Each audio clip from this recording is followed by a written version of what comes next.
Saludos, estamos de nuevo desde el CESA, Colegio de Estudios Superiores de Administración en Bogotá, en un espacio muy especial, Colombianos que hacen patria. Y hoy nos acompaña un emprendedor, ¿te podemos decir así, emprendedor? Emprendedor está muy bien. ¿Te sientes identificado? Identificado. Bien, Juan Díaz es un emprendedor colombiano. Juan es economista de la Universidad Complutense de Madrid, en España, con especialización en innovación y creación de empresas de la Universidad Stanford en California y con un curso en Kellogg en Northwestern University, también en Estados Unidos. Desde el 2011, y esta es la parte relevante, es responsable de la dirección estratégica y la gestión general de los equipos de trabajo de diferentes áreas que han llevado a más de 700 instituciones y empresas muy conocidas como Davivienda, Nutresa, en Latinoamérica, a mejorar su productividad y su rentabilidad en medio de la transformación digital. Actualmente lidera un emprendimiento que se llama Cogi, como los indígenas Cogis de la sierra. Inspirado en ese nombre. Inspirado en ellos, ahora vamos a hablar de eso. Lidera un emprendimiento que se llama Cogi, una plataforma que conecta a todo el ecosistema de la finca raíz, de constructores, bancos, clientes, venta y compra de propiedades para facilitar los procesos de créditos hipotecarios y accesos a vivienda. Bienvenido al CESA, Juan. Buenos momentos estos para hablar de estos temas. Buenos días, Ricardo. Un gusto a todos los que nos acompañan hoy y nos van a estar viendo a través de los distintos medios. Bien, queremos centrarnos en un tema que hemos trabajado a lo largo de estas conferencias, que ya son bastantes, y es qué pasó en la pandemia, qué experiencias, qué lecciones, qué nos dejó esa época dura, pero también una época de transformación en los empresarios, en los emprendedores colombianos. Y me gusta arrancar por aquí. Hoy el emprendimiento que tú tienes y digamos las diferentes asesorías que haces como grupo, como equipo de trabajo, ¿están mejor, igual o peor que antes? ¿Y por qué? Me refiero antes de la pandemia. Están mucho mejor. Yo creo que la pandemia fue un proceso de transformación intenso. Fue un proceso que nos llevó a salir de la zona de confort de múltiples maneras y nos aceleró procesos que estábamos ya realizando a hacerlos de forma inmediata, porque ya no teníamos otra opción. Es decir, ya era o te transformas o ya no puedes seguir continuando haciendo las cosas de la misma manera. Y para nosotros la pandemia fue un momento que nos permitió además estar conectados en la distancia por medio de la tecnología. Yo creo que eso es algo muy bonito que nosotros vivimos hoy en día y en el que todos ustedes tienen acceso, y es a estar conectados. Y estar conectados de muchas formas que hace 50, 100 años, en la última gran pandemia que hubo a principios del siglo XX, pues no tenían la posibilidad. La famosa gripe española. Hoy en día sí tuvimos la posibilidad de hacer eso, de por estar cerca de personas muy importantes, de la familia, de los proyectos de nuestros clientes, aún estando separados. Y teniendo hoy la tecnología para estar conectados. Totalmente. Yo creo que ese es uno de los temas que para mí son importantes y les voy a compartir mucho, como 3 grandes conceptos. Uno de esos va a ser el tema de conectar, cómo estamos conectados. Y estando conectados, para nosotros también fue un proceso de transformación interno, creo que a nivel personal, organizacional, porque la pandemia transformó las necesidades de las organizaciones y de las personas. Y lo hablaba con los equipos, y lo hablamos mucho con los equipos, y es que las oportunidades salen de necesidades. Las oportunidades no salen cuando está todo en abundancia, cuando todo está perfecto. Ahí no se presentan las oportunidades. Hay frases de grandes empresarios de la historia que hablan precisamente que las grandes oportunidades de inversión y financiamiento se producen en los momentos de las mayores crisis y en los momentos donde nadie ve una sola posibilidad para salir adelante, cuando están en medio de guerras. En esos son los momentos donde están las grandes oportunidades. Y nosotros en la pandemia fue un momento en el que esa transformación se empezó a dar porque empezamos a identificar las necesidades de las personas y de las empresas, que eran necesidades distintas a las que tenían antes. Y poder evolucionar y poder ir muy rápido fue la diferencia entre pues, no continuar y continuar. Bien, ya vamos a hablar de ese tema y Vamos a meternos en profundidad en el tema de la transformación digital, pero antes esto, Juan. Cuéntanos rápidamente cómo trabajan ustedes. Esto que yo leí ahora al comienzo de que ustedes intervienen en equipos de trabajo de grandes firmas en Colombia, en Latinoamérica. ¿Cómo es exactamente el trabajo que ustedes hacen con esos equipos directivos en las empresas? Pues, Ricardo, eso nace primero de cómo trabajamos nosotros internamente y cómo estamos continuamente evolucionando para poder trabajar de una forma ágil, de una forma rápida, de una forma empoderada, es decir, que las personas estén empoderadas y los equipos estén empoderados y que no se delegue hacia otros tomar una serie de decisiones o acciones que son necesarias para poder avanzar rápidamente. Entonces, cuando eso lo llevamos a los clientes o cuando lo trabajamos con los clientes es mostrarles cómo pueden trabajar de forma conectada, como lo miramos, empoderados, en equipos cada vez más pequeños, pero altamente empoderados, y que puedan estar conectados a través de todas las áreas de la organización. Entonces, organizaciones muy grandes como las que mencionaste tienen retos de no trabajar por silos. Vicepresidencias enteras, 3.000, 4.000 personas, pues se comportan como organizaciones completamente independientes. Conectarlas en distintos niveles de la organización es la clave para que puedan tener una forma diferente de trabajar. Ahora, ¿el objetivo cuál es? El objetivo es que haya más productividad en las empresas, que la gente trabaje más feliz, que desde el punto de vista de la eficiencia se mejoren los indicadores. ¿Cuál es el objetivo? ¿O todos los anteriores? Yo creo que efectivamente todos los anteriores, pero a mí me gusta concretarlo en un solo propósito final, y es cómo generamos desarrollo y progreso para las empresas que están en este momento y para las generaciones que continúan. Y si empiezas a ir para atrás para poder responder a ese objetivo, necesitas ir conectando que las personas estén empoderadas. Y el empoderamiento no es solamente que puedan hacer, sino el empoderamiento significa que tengan los conocimientos, las habilidades, las tecnologías para poder ejecutar. Entonces, ¿cómo les transmites los conocimientos? ¿Cómo les transmites?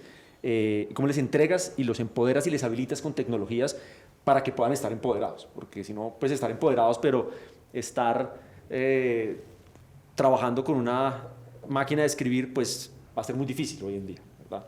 Necesitas empoderarlos con tecnología, necesitas empoderarlos con conocimiento, con habilidades, pero también con la confianza e inspirándolos de que las cosas se pueden hacer. Y yo creo que ese es otro de las palabras que quiero resaltar aquí, el tema de inspirar. ¿Inspirar por qué? Porque creo que una de las cosas que ha pasado, y lo hemos visto en muchos ejemplos, y uno de los ejemplos que veía en estos días es la barrera de los 100 metros planos.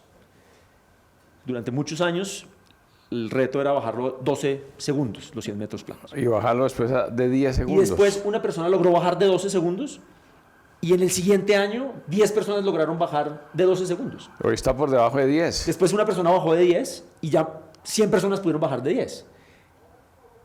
No, es decir, como seres humanos seguimos teniendo dos piernas, dos brazos, todo. El jamaiquino. Pero lo curioso es qué fue lo que ocurrió entre la persona que bajó los 12 y la persona que bajó los 10. O lo que pasó en maratón hace poco, que bajaron 2 horas de maratón. Entonces, 2 horas la distancia de maratón. Entonces, también pasó por un tema de inspiración, porque fue, eso se puede hacer, eso no es imposible hacerlo. Otras personas lo están haciendo, Ricardo. Entonces, ven, yo también lo puedo hacer. Entonces, a ver, si entiendo bien, este empoderamiento que se le da a las personas que hacen parte de grupos de trabajo, equipos de trabajo, también para conectar cuando son organizaciones muy grandes, conectar el que trabaja en producción, con el que trabaja en comercial, con el que trabaja en otras áreas. Y hay una palabra que a mí me llamó la atención, esto de crear confianza entre los trabajadores y crear confianza en lo que cada uno hace. Sí, yo creo que la confianza es fundamental y es fundamental para un concepto que es un poco más distante o no tan familiar, que es la colaboración. Y la confianza es la base de la colaboración, de que podamos colaborar, de que podamos establecer relaciones. Y en la organización o en cualquier equipo de trabajo, colaborar es la clave de poder alcanzar un alto desempeño o no. Son equipos pequeños o personas o equipos que están colaborando. Si no están colaborando, significa que cada persona del equipo va para un lado diferente. Y eso lo que termina pasando es que no se alcanzan los objetivos. no se alcanza la productividad, no puedes generar desarrollo, no puedes generar riqueza, etc. Entonces, confianza para poder colaborar es fundamental. Es entender que no está en la idea, está en las múltiples ideas. No está en la capacidad de ejecutar mía, está en la capacidad de ejecutar de nosotros como equipo. Y cuando pasamos del yo al equipo, empezamos a poder ejecutar y transformar en otras proporciones, porque uno no puede hacer lo mismo que 10 personas muy buenas haciendo, ¿verdad? Entonces, ese es el ¿Somos los colombianos buenos trabajadores, digamos, comparados con otros en la región? Tenemos fama de tener buenos equipos, pues, gente que hace el trabajo bien hecho. Yo diría que no solo tenemos fama, sino que realmente somos de los mejores. Ajá. Pero no solo en la región, yo diría que en el mundo somos de los mejores. Okay. Y eso es algo que nosotros como colombianos nos tenemos que empezar a creernos. ¿Por qué? ¿Por qué somos así de buenos? Porque primero creo que tenemos un tema de cultura. Y de cultura me refiero que nosotros por las circunstancias en Colombia que hemos vivido a lo largo de la historia hemos desarrollado el tema de las necesidades. Hemos vivido en un país con ciertas necesidades. Hemos vivido en crisis y las crisis generan esa habilidad, esa capacidad de trabajar con las uñas, esa recursividad, venga, ese ingenio, cómo lo podemos hacer diferente, cómo podemos sobrevivir. Unas veces simplemente es para poder sobrevivir, pero para poder sobrevivir se ha requerido un esfuerzo y una capacidad increíble para poder hacerlo. Después, otros que nos inspiran a nosotros, pues han logrado hacer cosas increíbles y lo han hecho a partir pues, de ese talento y pues eso que tenemos como colombianos. Entonces yo creo que nosotros como colombianos tenemos que empezar a creer eso. Es decir, no hay nada que es más distante de la realidad de decir, es que como esto es típico colombiano. No, perdona, de típico tuyo. Típico colombiano es un piropo. Es un piropo. Típico colombiano es muy bueno a nivel global. Bueno, ya miramos el trabajo que hacen y las empresas cómo, digamos, intervienen esos equipos de trabajo. Devolvámonos un poco a la transformación digital y, digamos, con una mirada un poco crítica, ese trabajo remoto, ese trabajo más a través de plataformas, yo en mi casa, mi jefe en la suya, el equipo disperso, incluso no solamente en distintas ciudades, sino en distintos países. ¿Eso no le ha dado al trabajo que perdió profundidad? Que perdió potencia, porque la gente se distrae más fácilmente, porque la gente no está en modo trabajo, sino está en modo casa. Digamos, lo hago más como una reflexión.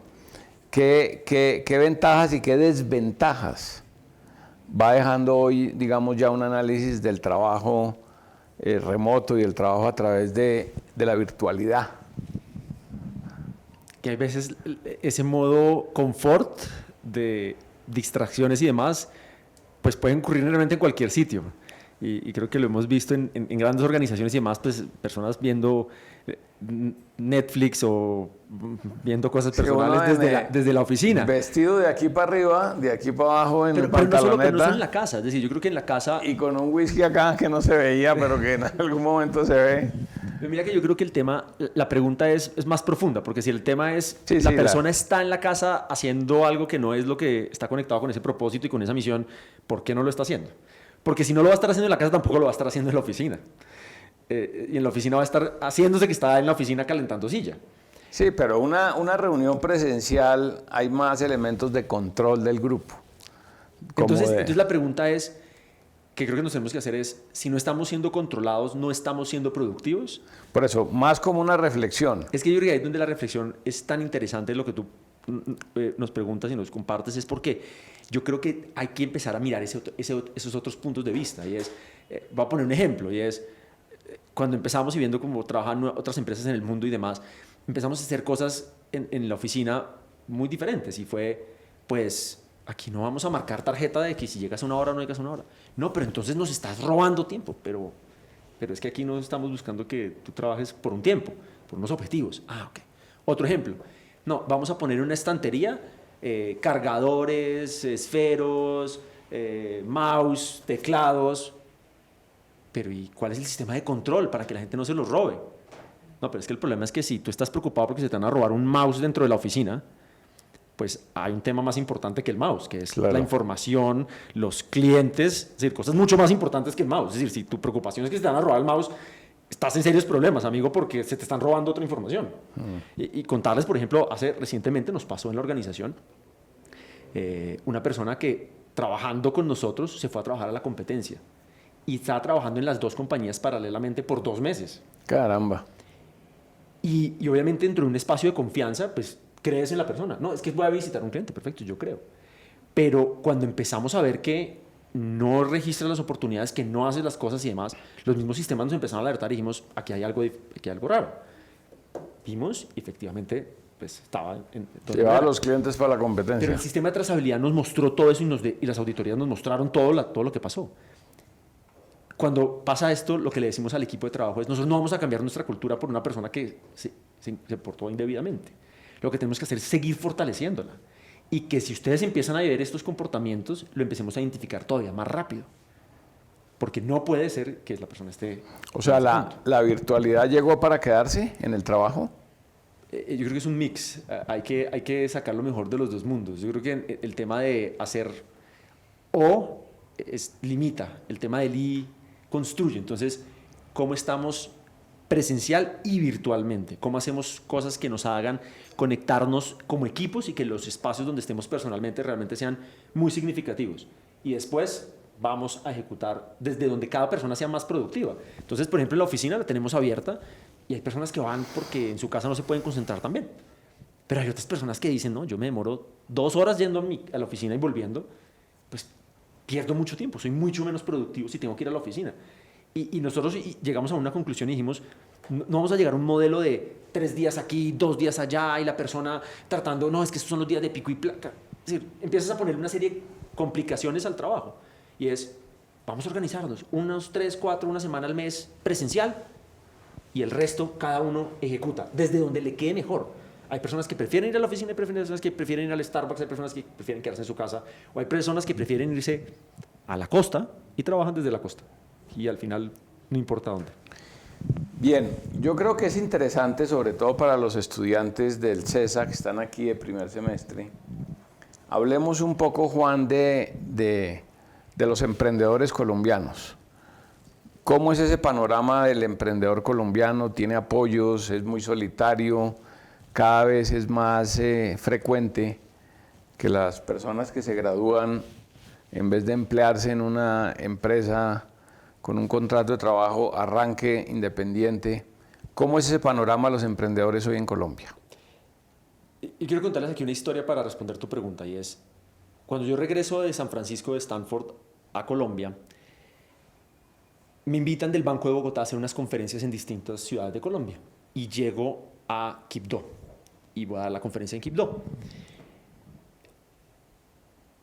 Un par de semanas antes venía reflexionando qué hace que Silicon Valley sea Silicon Valley. ¿Conferencias de qué dabas? De innovación y transformación. De innovación. Y entonces yo les digo, yo me quedo reflexionando y digo, creo que para mí hay 3 o 4 factores que hacen que Silicon Valley sea pues lo que es. Y es, primero, la cultura. ¿Qué cultura me refiero? Y es, las personas que llegaron a poblar toda esa zona de California eran personas que no tenían nada que perder. Eran personas que venían buscando oro. Y si conseguían, bien, y si no, bien. Llegaban con una mano delante y una mano detrás. Cultura. Es una cultura de vamos a arriesgarnos y vamos a tomar riesgos. Segundo, encontraron obviamente capital, encontraron el oro, pero se dieron cuenta de que el oro les iba a durar muy poquito y eso se les iba a acabar muy rápido. Entonces dijeron, nosotros necesitamos educación, entonces necesitamos tener las mejores universidades. Y efectivamente lo que hicieron fue fundar de las mejores universidades del mundo en la zona. Y después se aliaron con la empresa privada, empezaron a hacer las empresas. Entonces dijeron, universidad, empresa, conocimiento de un lado para el otro, cultura y mutualización del riesgo, porque entonces lo que empezaron a hacer fue a colaborar. Entonces las empresas de tecnología que se empezaron a fundar, que competían entre ellas, apoyaban los mismos programas de innovación y de investigación y desarrollo en conjunto, porque decían, pues es que si no sale bien, me como el 100%, pero si no sale también entre los dos, bueno, ya solo el 50%, no está tan mal. Entonces podemos hacer 2 proyectos de innovación en vez de 1. Aunque compitieran, el tema de colaborar, lo que hablábamos antes, colaboraban entre eso. Entonces, resumen rápidamente, cultura, mutualización de riesgo, conocimiento, colaboración. Cuando yo llego a Quibdó y veo y veo cómo trabajamos en Quibdó, personas que van a buscar oro en los ríos, en los distintos sitios, muchos de forma legal, muchos otros de ilegal. Una cultura de unas personas, que además esto es no solo Quibdó, sino es en general Colombia. Personas súper alegres, motivadas, te se reciben con una sonrisa oreja a oreja, con energía que te inspira, y tú dices, oye, aquí cultura, con esa capacidad de emprendimiento, de salir adelante. Digo, bueno, necesitamos es empoderarlos, y empoderarlos con el conocimiento, con las habilidades, con la tecnología, para que tengan esos otros frentes y puedan llegar a emprender y puedan llegar a hacer cosas diferentes. Y yo creo que hoy lo que está pasando, para responder a tu pregunta de qué está pasando con los emprendedores colombianos, es que ustedes tienen una suerte también muy grande, y es porque hoy, a diferencia de hace 10 años, y todavía más que hace 20 y sucesivamente, el panorama de emprendimiento ha cambiado de forma significativa. Hay muchísimos más apoyos, hay un ecosistema vibrante de emprendimiento en Colombia. Eventos continuos, el evento de Medellín, el de Starco, el de aquí en Bogotá, es decir, impulsa, hay un montón de apoyos, de empoderamientos para poder tener plataformas para poder crear. Ahora, creo que el tema de emprender por emprender es algo también que es muy peligroso para las personas. Y creo que el tema, muchas veces, por eso lo veíamos allá en San Francisco, en Stanford, decían, mire, si usted no realmente va a tener esa idea de altísimo impacto, es mejor que colabore con alguien que sí la tiene, o porque su perfil no es ese, o porque en este momento usted puede no liderar, sino colaborar. Y eso también es muy interesante, cómo puedes apoyar a otra persona, crecer con eso, aprender y luego ir y hacerlo tú mismo también por otro lado, si eso es lo que quieres. Pero hay otras personas que no les gusta. Hay personas que dicen, no, yo necesito claridad, yo necesito que a mí me digan exactamente qué es lo que hay que hacer de A a la Z. Y son los mejores, y son súper eficientes. Y creo que eso también es muy válido. Y creo que a mí, por ejemplo, me ha pasado como emprendedor, y llega un punto en la organización donde yo ya no soy tan bueno para la administración del día a día, y es algo súper importante. Es muy importante tener una persona que sea capaz de mirar los detalles, de ser muy cuidadoso, y a mí esas cosas se me escapan. Entonces ahí es donde necesito colaborar, necesito que vengan personas a liderar algo que yo necesito entregarle el testigo, porque ellos van a ser mucho mejores que yo haciendo eso. Entonces, por eso dices, yo doy un paso al costado y ahora tú continúas haciendo. Entonces creo que el emprendimiento en Colombia tiene que ser visto también de alto impacto. Tenemos que creernos que podemos hacer cosas muy importantes, sin embargo, no hacer cosas cualquiera. Y cuento una última anécdota rápido.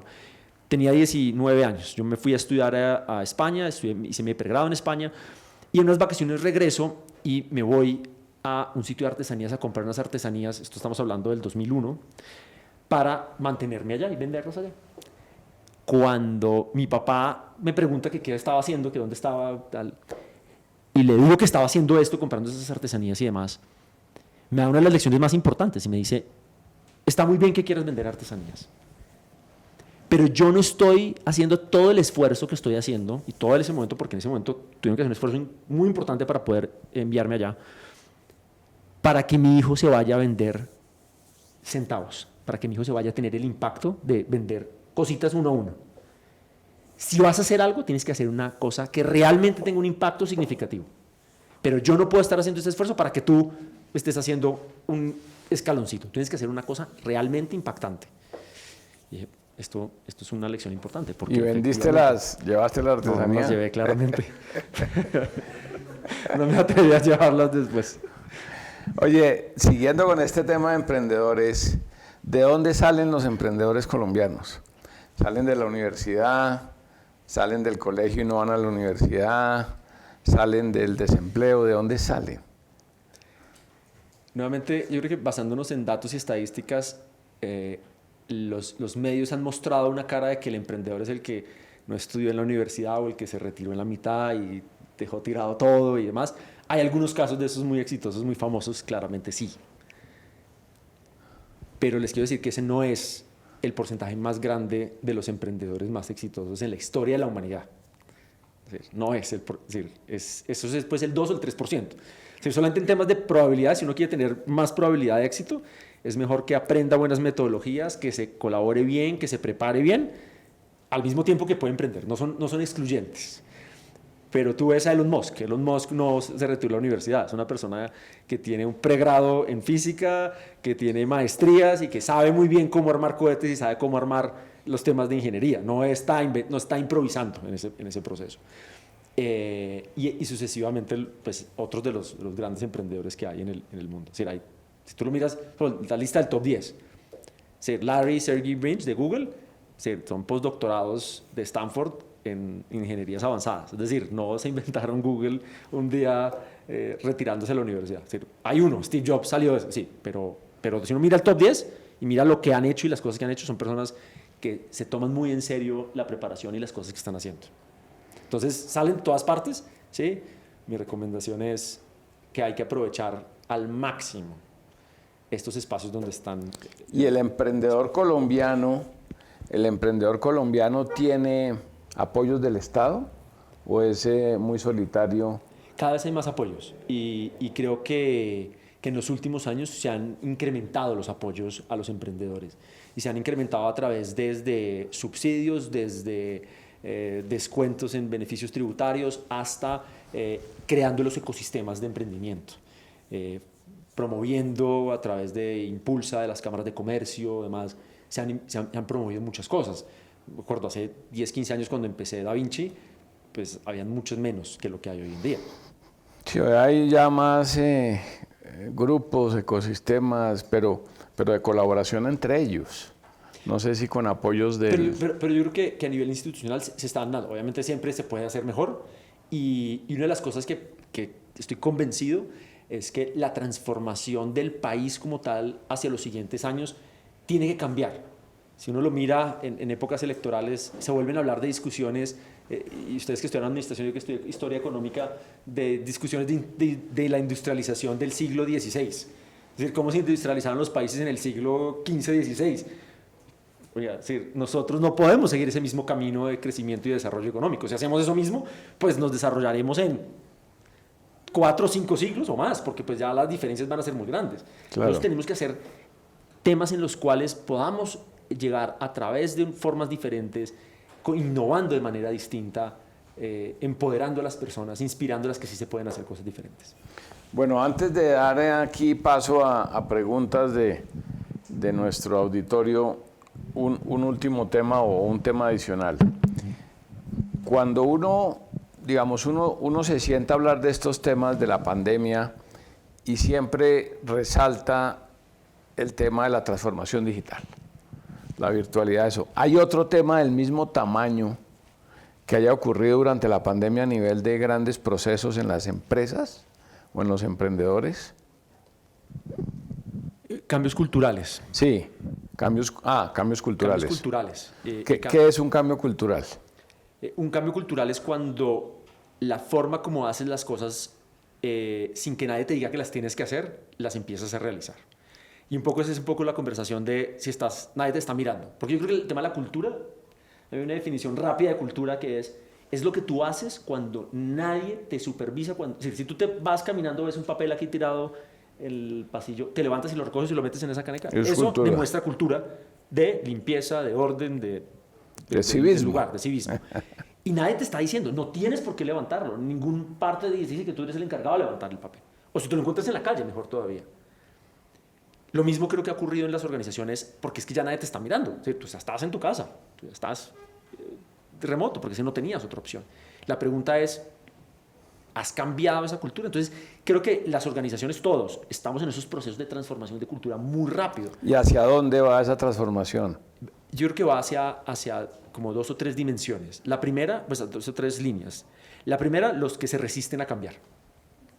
Y le han dicho a todas las personas, te volvemos a esperar aquí en las oficinas, en la 36 con séptima, a las 8 de la mañana o 7 de la mañana. Con su tarjeta. Con su tarjeta. Eso está cambiando, porque ¿qué está pasando? Pues mucho talento dice, olvídese, yo ya, si tengo otra oportunidad, esto no voy a aceptarlo. Y eso empieza pues obviamente a crear una serie de diferencias también dentro de las organizaciones. Hay otras que estamos en ese proceso de buscar cómo es el camino más adecuado, pivoteando, probando. Y sí, en un tema sabemos que la conexión física, la conexión presencial es algo que no se puede comparar con una conexión virtual. Sin embargo, la pregunta no es una o la otra, es si no estás conectado en ese momento, ¿cómo lo puedes hacer? Y creo que hay otro punto muy importante de la presencialidad y es la escalabilidad. Y esta es una conversación que yo he tenido con mi papá muchas veces, y es, pero es que usted cómo no va a estar en la oficina a las 7 de la mañana, es que si no lo ven, eso no funciona. Y entonces yo le respondo y le digo, papá, si somos una multinacional, yo no puedo estar en la oficina sentado en todos los países al mismo tiempo a las 7 de la mañana, no lo puedo hacer, es imposible. Entonces ahí siempre se queda la respuesta al tema. Sí, claramente es muy importante estar presente, que sientan el propósito, que se sientan, porque pues al final si no te sienten, pues tampoco valdría la pena, no generas ningún tipo de valor. Que yo creo que es un poco a lo que él se refiere, es que te sientan presente. Puedes estar presente de muchas formas, puedes estar presente a través de comunicaciones, a través de chats corporativos, a través de videoconferencias, pues múltiples maneras. No tiene que ser sentados en un sitio, lugar, porque eso no te permite escalar. Bueno, entonces vamos a abrir un set de preguntas. Nuestra profesora arranca, doña Claudia Santo Domingo. Adelante, Claudia.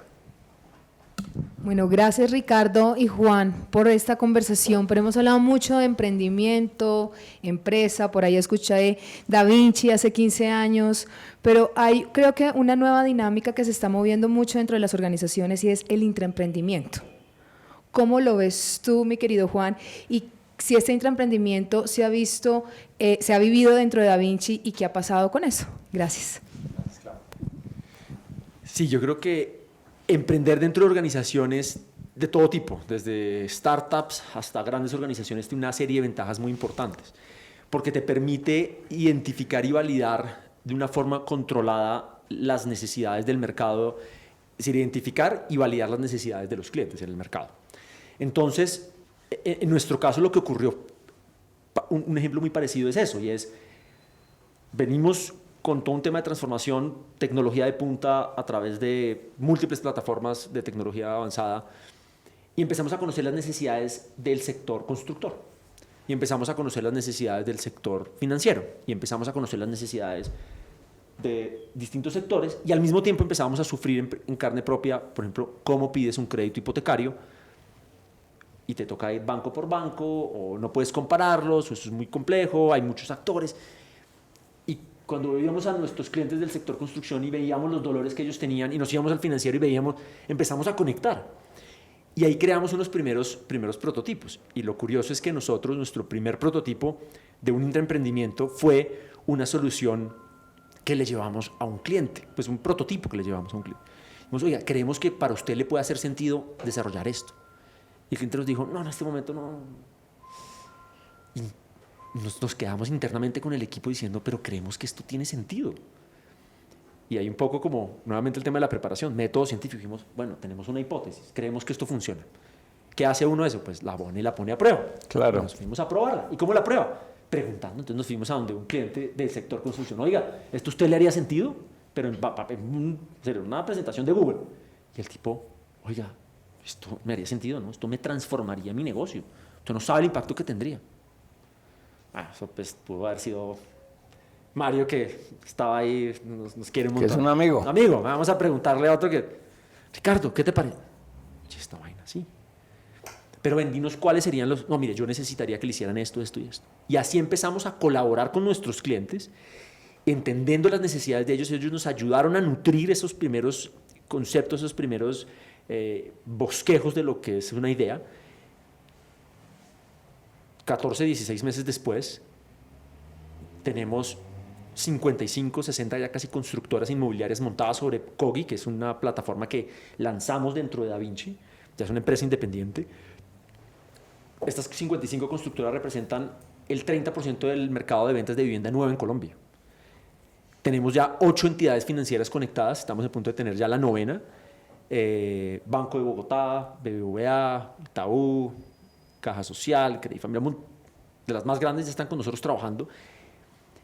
Y lo interesante fue que fue construido y co-construido colaborando con los equipos de nuestros clientes.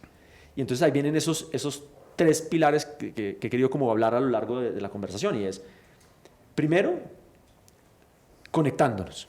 ¿Con quiénes? Con nuestros clientes, con nuestros aliados. ¿Cuáles son las mejores prácticas? ¿Qué necesitan ellos? Colaborando. Segundo, empoderando. ¿A qué? Un equipo interno dentro de la organización, separado de las funciones diarias, completamente empoderado en desarrollar esta idea. Y finalmente, inspirándonos en otros casos que lo habían en otras partes del mundo. ¿Quién ha hecho esto algo o quién ha hecho algo parecido? Esa es, Claudia, lo que tú te refieres con intraemprendimiento. Son esas ideas que van haciendo en la organización que se pueden convertir en unidades de negocio o en este caso en una empresa, un independiente que escoge, que sale de la... O sea, eso es volver a los clientes emprendedores. Correcto. Y sobre todo volver ideas y equipos de trabajo dentro de la organización emprendedores y sacarlos aparte. Entonces hoy en día son equipos completamente independientes. Es decir, hay unos puntos transversales, lo que hablamos a través de cultura, pero emprenden dentro de una organización. Es decir, emprenden dentro de la compañía. Muy bien. Compadre, adelante, por favor. Aquí al lado para que aparezcas en cámara. Primero que todo, muchísimas gracias por la charla. Me voy a colgar un poco de la pregunta de Clau, y es que hablas de, digamos, este tema de intraemprendimiento, de tenemos una nueva organización que nació dentro de la organización. ¿Cómo haces para mantener la cultura de la organización, digamos, madre dentro de la siguiente organización? Por ejemplo, en este caso sería Coggi. Mejor dicho, uno puede tener en papel o uno puede ir repitiendo, es que nuestra cultura es XYZ. Pero ¿cómo pasamos de decir mi cultura es XYZ a que realmente sea un hecho y que realmente se vea dentro de la empresa? Muchas gracias. Muchas gracias. Excelente pregunta. Yo respondería a eso con otra historia rápida, y es, acabamos de tener una hija pequeña con mi esposa. Y una de las cosas que uno se da cuenta cuando es papá es que la única forma de enseñarle a la hija es con el ejemplo. Claro. Quiero limpiarle la boca y no, eso no se deja, eso es lucha libre. ¿Toca? Y de pronto le digo, ven, lo hago yo. Y ella, ok, ahora sí házmelo a mí. Y es con el ejemplo.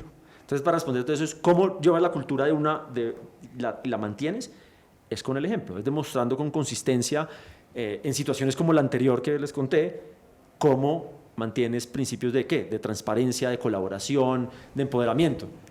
No sería consistente, no pasó esto, entonces ahorita ya no estás empoderado, ahorita te vamos a vigilar hasta la médula. No, vamos a creer en ti. Y más vamos a creer en ti por lo que pasó, que te vamos a pedir que si tú ves cosas que no están ocurriendo, que no ves el papel ahí en el piso, que lo recojas. Entonces ese ejemplo es fundamental. Eso uno. Dos, también tenerlo claro, tenerlo por escrito, tener esos principios escritos. A veces las personas pues, no las estás mirando todo el tiempo.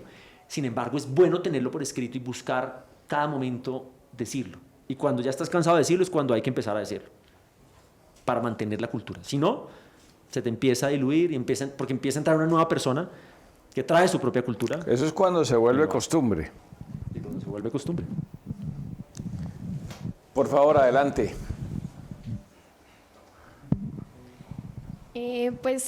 Te quería dar gracias por estar acá. Gracias. Y además, toda la charla se ha basado en la cultura y el emprendimiento de alto impacto. Pero digamos, nosotros hasta ahora que estamos empezando, se nos hace difícil empezar, o sea, crear eso. Y siento que eso inicia desde los hábitos del líder. ¿Qué haces tú desde que te levantas hasta que te acuestas? ¿Cómo es una semana tuya? ¿Qué haces para ese emprendimiento de alto impacto? Qué buena pregunta. Esa es la misma pregunta que yo le hago a todas las personas. Buenísimo. A todos los líderes. Cuénteme su semana, cuénteme cómo... Puedes venir a trabajar aquí a la venir, empresa, por favor, Coggi. a hacerla. Bienvenida al equipo.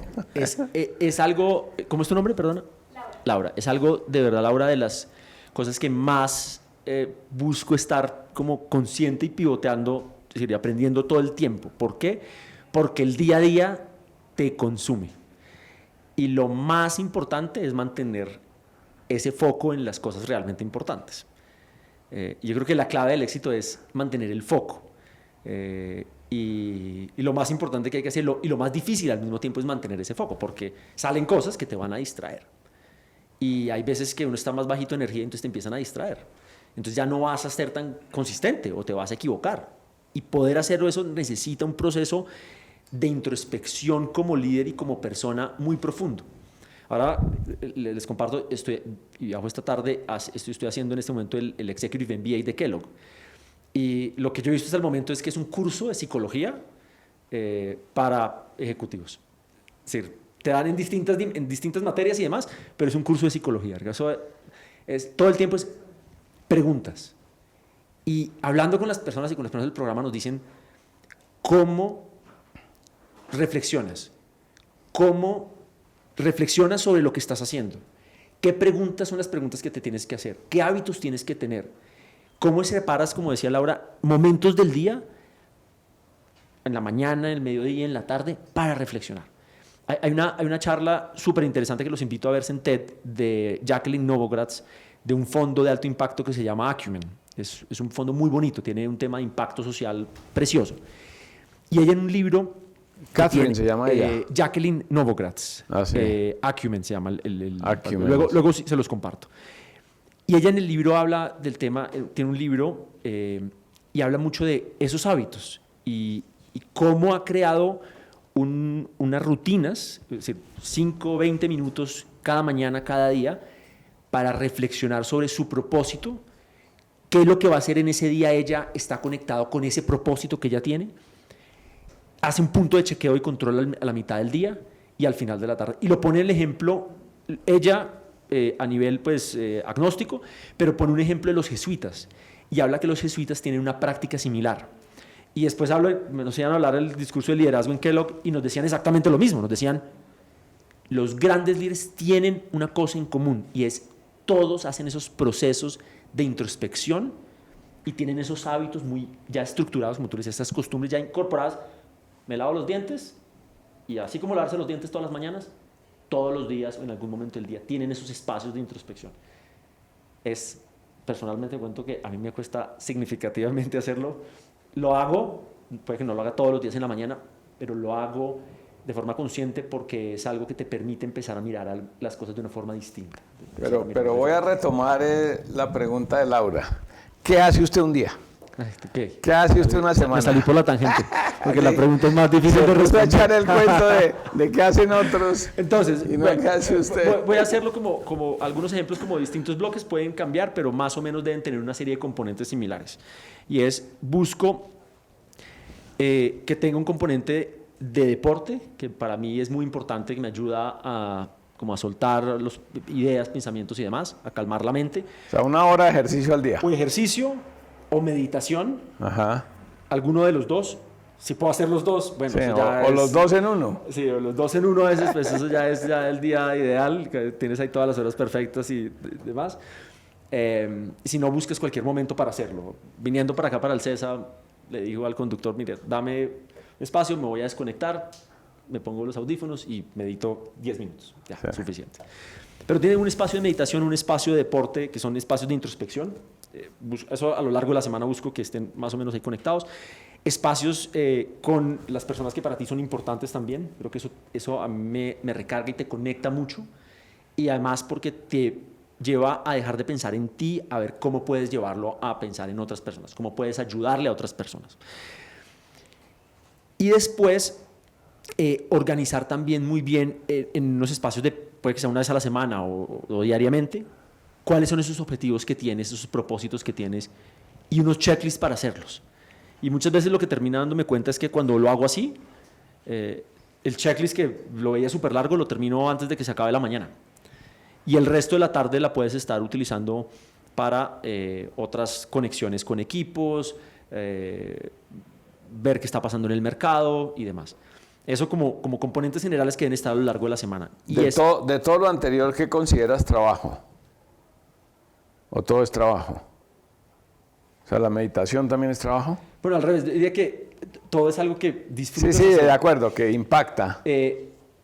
Sí, como cosas ya más enfocadas en los proyectos, sí. Sería ya el tema de estar conectado con los equipos, con los líderes, abrir espacios para hablar con las personas, tener unos espacios donde esté o todas las personas o las personas que te reportan directamente uno a unos, tener espacios más cercanos con esas personas son claves.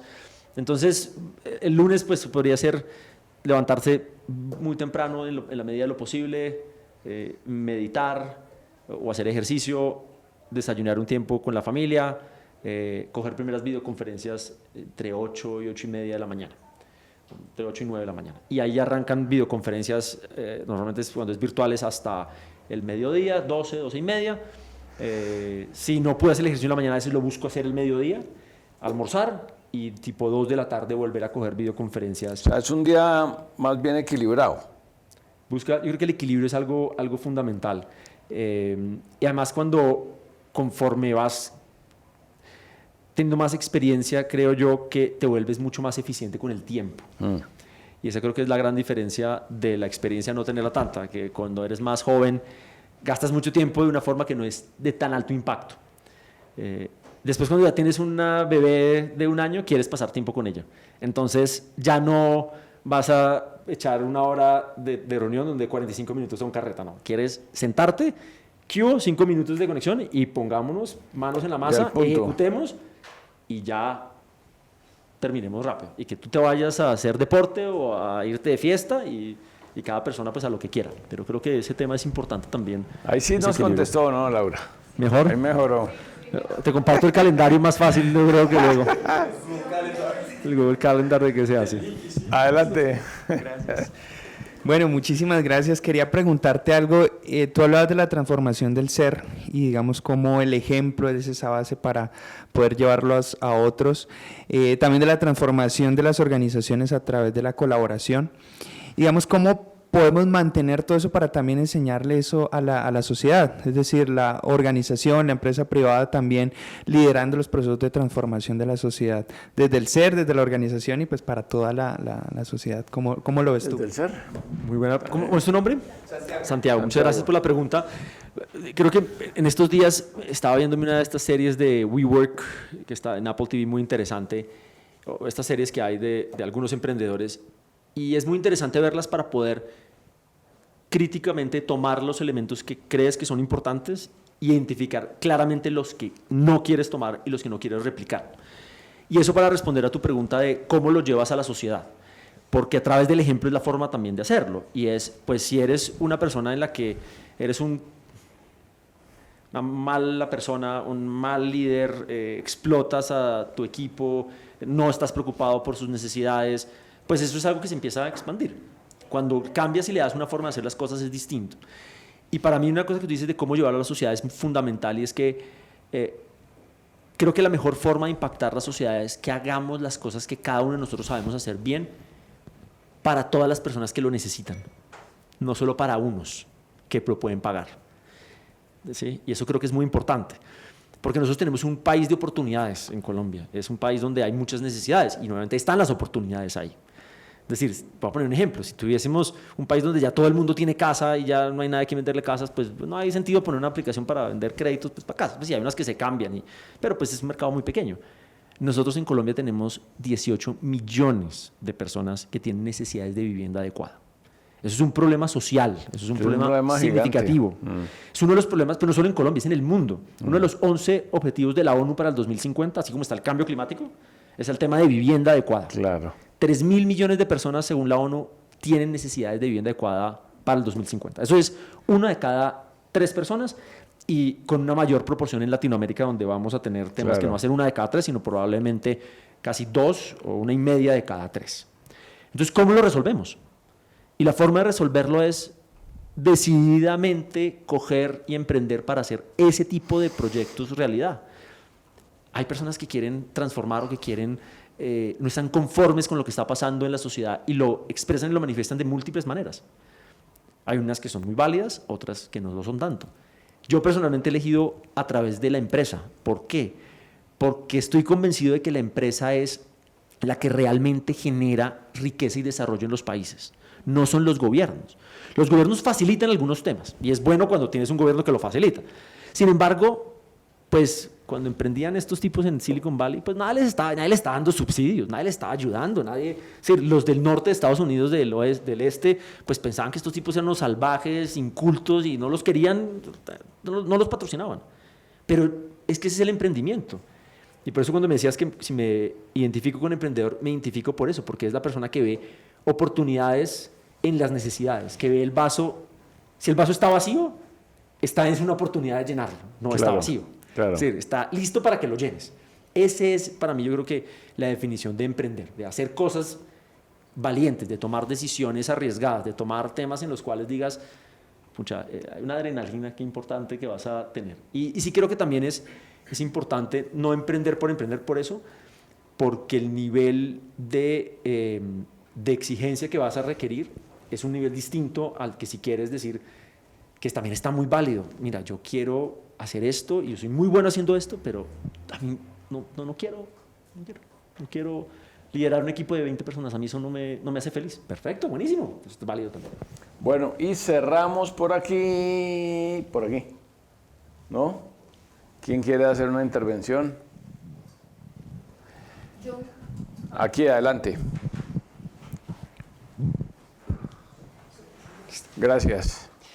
Hola Juan, gracias por toda la charla, estaba muy interesante, la verdad, gracias a Clau también por traernos un invitado muy especial. Por estar acá. Sí, es muy interesante y pues quería preguntarte algo, tú hablabas acerca de inspirar al personal, ¿cómo podemos hacer eso? ¿Cómo podemos hacer que ellos quieran dar más de sí mismos, que ellos también quieran ir por más? Porque a veces uno se acomoda en su propio espacio de trabajo, pero ¿cómo poder hacerlos incomodar para que ellos vayan a dar más de sí mismos? Muchas gracias. Gracias. Mostrando cómo otras personas han hecho cosas que parecen imposibles y las han hecho realidad. Ese para mí es como la respuesta rápida a tu pregunta, y es haciendo ejemplos, mostrando cómo personas con todas las dificultades, con todas las cosas adversas para poder haber hecho algo, lo logran hacer. Los deportes encuentro muchas analogías. Y me gusta mucho hacerlo a través de los deportes por eso, porque me gusta y porque le encuentro analogías rápidas para mostrarlo. Personas que no han tenido ningún tipo de habilidades, que tenían todo en contra, que nadie los patrocinaba, que nadie les daba subsidios, y lo hacen y hacen cosas increíbles. Y dices como, ¿cómo lo hicieron? Espectacular.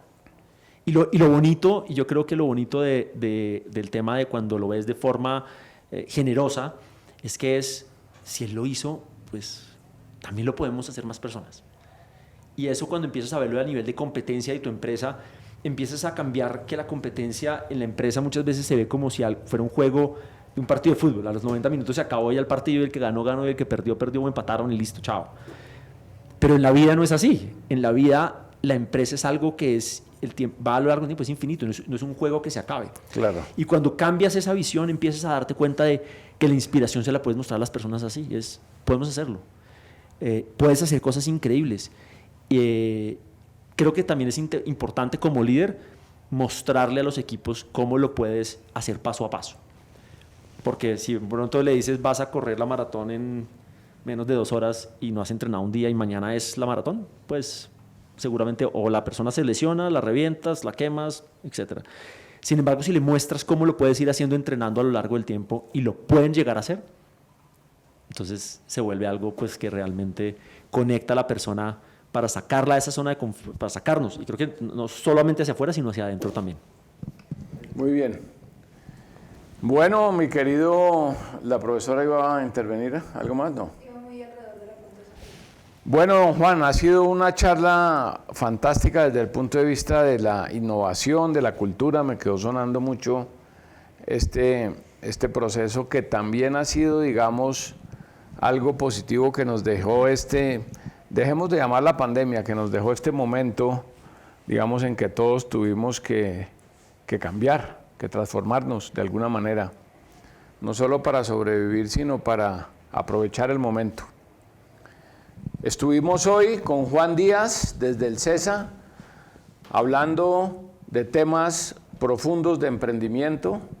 Muchas gracias por su presencia, muchas gracias, Juan. A ti, Ricardo, y al César por la invitación. Bienvenido en próxima oportunidad, y nosotros nos vemos muy pronto de nuevo. Colombianos que hacen patria, muchas gracias.